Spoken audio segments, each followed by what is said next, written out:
Have you ever heard someone look you in the eye and say, "You deserve better"? And for a split second, your heart sinks because you know it's not a compliment, it's a goodbye in disguise. When someone says, "You deserve better," what they often mean is, "I can't or won't be that person for you."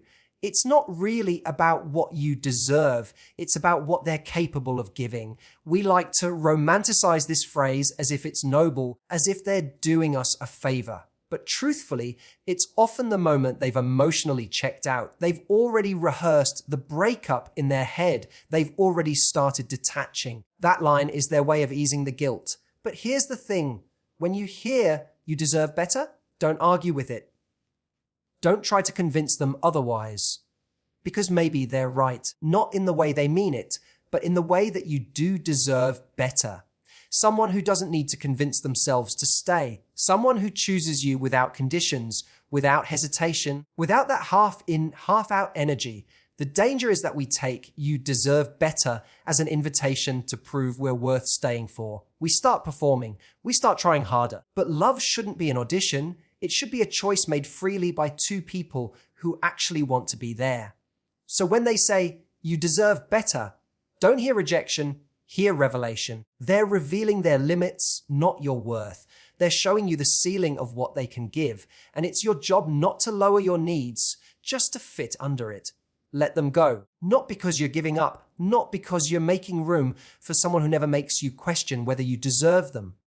When someone says, "You deserve better," it often sounds gentle, almost noble, as if they're being selfless. But beneath that softness lies a quiet truth. It's usually the language of someone already halfway out the door. The phrase is rarely spoken at the beginning of a relationship, when love feels effortless and connection is alive. It shows up near the end, when distance has already replaced desire and guilt has started to take the place of honesty.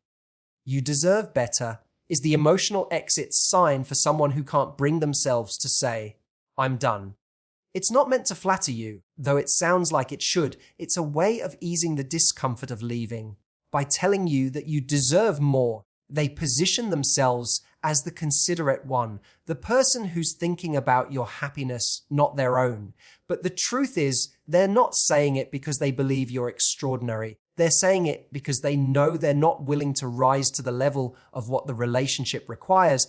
The phrase becomes a shield. It protects them from being the villain, and it softens the blow of their departure.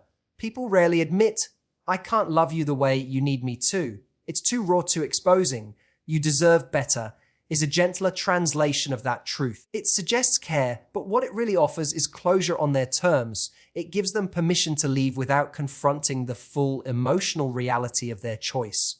In that moment, their kindness isn't really about you, it's about them trying to escape guilt. They want to walk away feeling like they've done the right thing, like they've been considerate. But real kindness isn't in sparing someone the truth, it's in being honest enough not to disguise goodbye as virtue. And the one hearing it often doesn't want to accept what's underneath it. When you're still emotionally invested, it's tempting to argue back. "No, I don't want better, I want you." You start to negotiate with a version of love that no longer exists. You cling to the hope that maybe they'll change their mind if you prove how loyal or patient you can be. But "you deserve better" is a one-way signal. It's not a challenge to fight harder. It's a confirmation that their heart has already moved on. That's what makes the phrase so deceptive. It sounds compassionate, but it carries finality. It's not an opening to conversation. It's a gentle closing of one. It's not an invitation to wait for them. It's an indication that they already have one foot out the door.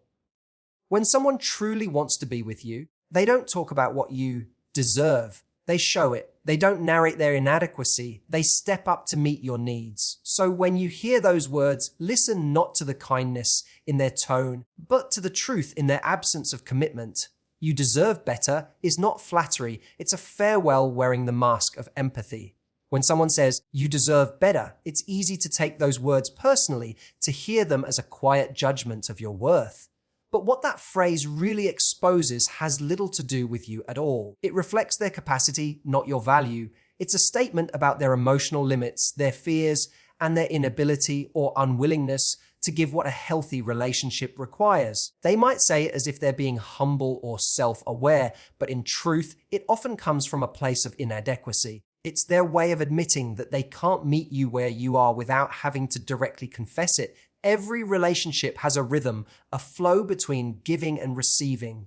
When that rhythm breaks, when one person feels like they're constantly showing up while the other lags behind, the imbalance becomes hard to ignore. You deserve better usually enters the picture when that imbalance can no longer be hidden. Instead of saying, "I'm not ready for the level of love you're offering," they say, "You deserve better." It's a softer way of saying, "I can't meet your expectations," or "I don't have the emotional maturity to handle this." The phrase shifts the focus away from their shortcomings and places the spotlight on you, as though your standards are simply too high. In reality, your standards might just be normal: consistency, communication, affection, honesty. But to someone who hasn't developed the emotional tools to offer those things, even basic effort can feel like pressure. When they say you deserve better, they're acknowledging the gap between what you need and what they can give, but they often express it as if the problem is that you're too good, too patient, too loving. It's a subtle deflection. Instead of owning their limitations, they wrap them in a compliment, hoping it lands softer. This is why it's so important not to internalize those words.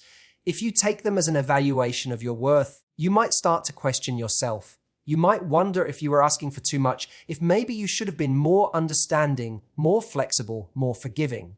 But that self-doubt is misplaced. It's not that you were too much, it's that they were giving too little. Their capacity to love, to communicate, or to commit simply didn't align with yours. And when two people's emotional capacities don't match, no amount of effort from one side can balance the scales. The phrase also exposes an uncomfortable truth. Not everyone who likes you knows how to love you. Some people care, but not enough to change. Some people see your value, but can't rise to meet it. So when they say, "You deserve better," it's a reflection of their emotional bandwidth, their readiness, and their courage to be present in a relationship that demands effort and vulnerability. It's not a mirror of your inadequacy. It's a confession of their limits. The problem isn't that you deserve too much, it's that they've chosen to give too little. When someone says, "You deserve better," it's natural to want to fight for the relationship. You hear those words, and your instinct might be to prove them wrong. To show them that you're not asking for too much, that they're enough for you, that love can still work if you just try a little harder. But this is where so many people lose themselves. They mistake that phrase for a challenge instead of what it truly is, a quiet sign that the other person has already stopped trying. When you turn it into a mission to prove your worth, you begin performing for validation instead of being seen for who you truly are. That's the trap. You start negotiating your self-worth through their approval. You tell yourself that if you can just say the right thing, love them better, or make fewer demands, maybe they'll stay. It becomes a game of emotional contortion, bending yourself to fit into a space that's shrinking around you. But love that requires you to shrink isn't love worth keeping. Every time you compromise your needs to make someone stay, you're teaching yourself that your happiness is secondary to their comfort. And that's not connection, that's self-abandonment disguised as devotion. The problem with trying to prove your worth to someone who's emotionally checked out is that their decision isn't based on logic or persuasion. It's emotional distance. When someone has reached the point of saying, "You deserve better," it means they've already created space in their heart. They're not looking for reasons to stay. They're looking for ways to justify leaving without feeling guilty. So no matter how much effort you pour in, it doesn't bring them closer. It only drains you. You can't argue your way back into someone's heart when they've already closed the door. Instead of proving yourself, pause and ask, why am I fighting for someone who's telling me they can't give me what I need? That question hurts because it forces you to face your own attachment. Many of us chase the idea of fixing what's broken because we tie our self-worth to the success of the relationship. If it fails, we feel like we've failed. But love isn't something to win. It's something to share. When it becomes a contest of effort, you've already lost the mutuality that makes love real. Trying to prove your worth also creates a dangerous cycle. The more you chase their approval, the less they value it. The more you fight to convince them you're enough, the more they start believing they're right, that you do deserve better, but it's not them. Over time, this erodes your confidence, leaving you exhausted, confused, and doubting yourself. Real love doesn't need convincing. It's reciprocal. It's two people choosing each other, not one person constantly trying to be chosen. When you stop performing for love, you make space for the kind of connection that doesn't need proof, only presence. When someone says, "You deserve better," the first instinct is often to feel rejected, to take those words as a wound, as if they're a reflection of your failure or the end of your story. But what if, instead of seeing it as devastation, you saw it as information? Every relationship, no matter how it ends, teaches you something, not just about love, but about yourself, about the standards you hold, and about what you're no longer willing to accept. When someone tells you that you deserve better, they're offering you clarity, even if they don't realize it. They're showing you where their capacity ends, where their growth stops, and where your path no longer aligns with theirs. It's easy to romanticize potential. You see what someone could be, not what they are right now. You hold on to the version of them that showed up in the beginning. The one who made you feel seen, desired, safe. So when that person starts to fade, when their energy shifts, it's painful to accept that the reality no longer matches the promise. Hearing "you deserve better" can feel like the final confirmation of what you've been trying to deny. But if you listen carefully, those words are not an insult. They're a moment of truth. They're admitting they can't meet your needs, that they're not prepared to give what you've been asking for. And that's valuable information. Because so often we stay in relationships out of confusion, not knowing whether things will change, wondering if we're asking for too much, questioning our expectations. But clarity, even when it hurts, is a gift. When someone tells you who they are and what they can't offer, believe them. Don't rewrite their words into hope. Don't turn their honesty into a project. Accept that they're showing you their limits, and take that information for what it is, a sign that your emotional needs deserve a space where they can actually be met. Seeing it this way shifts your power back to you. Instead of focusing on what you're losing, you start to understand what you're gaining: insight, direction, and the ability to make choices rooted in truth rather than illusion. It stops being about trying to make them stay and starts being about deciding what kind of love you're willing to accept. Information gives you freedom, but only if you're brave enough to face it. Sometimes the most painful clarity is also the most liberating. When you stop interpreting rejection as a reflection of your worth, you start to see it as redirection. The phrase "you deserve better" becomes less of a heartbreak and more of a message. I can't give you what you need, and now you know. It hurts, yes, but it's honest. And honesty, even when it breaks your heart, is always a better foundation to move forward from than illusion. When someone says, "You deserve better," it's tempting to respond with anger, resentment, or desperation. You want to ask why they gave up, why they didn't try harder, or why they didn't fight for what you both once had.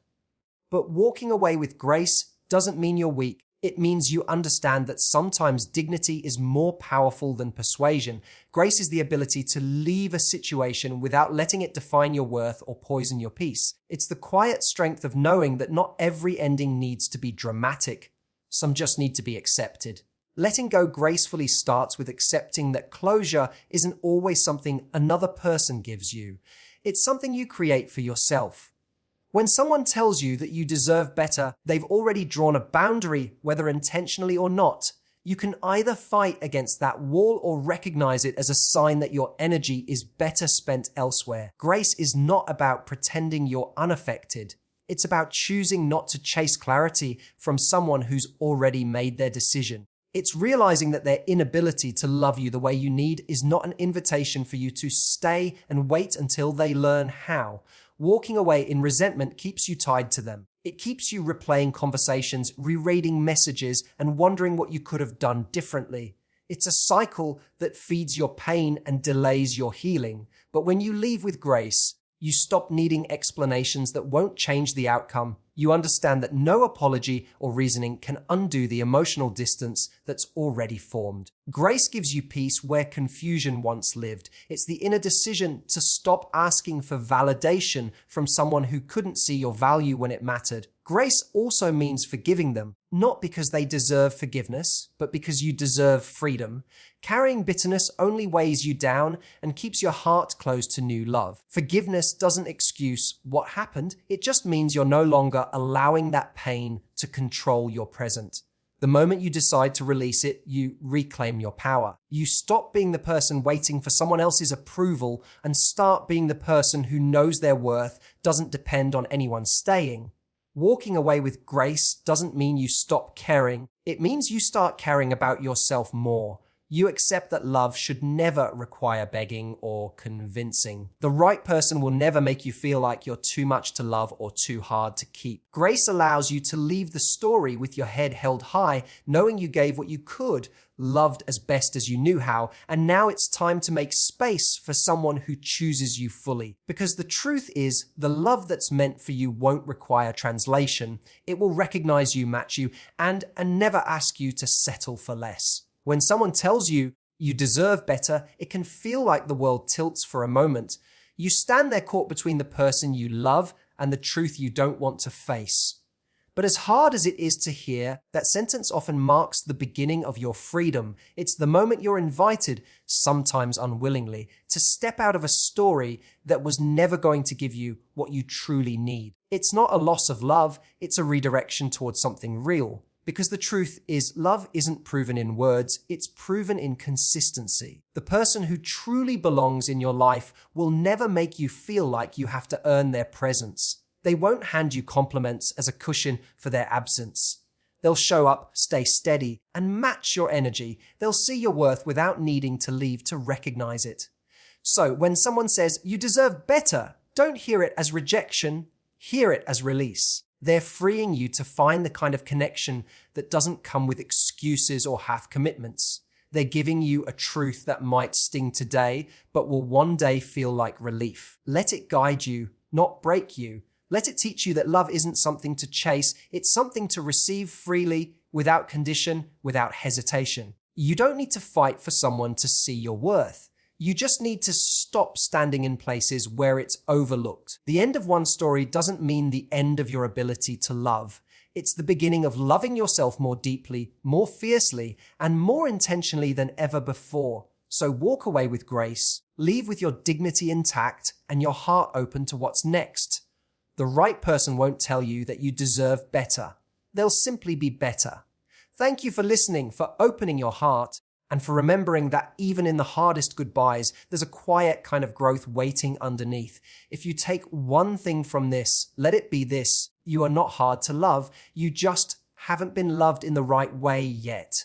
And one day, when you meet the person who doesn't make you question your worth, you'll look back on this moment and whisper to yourself, that's what they meant when they said I deserved better. Thank you.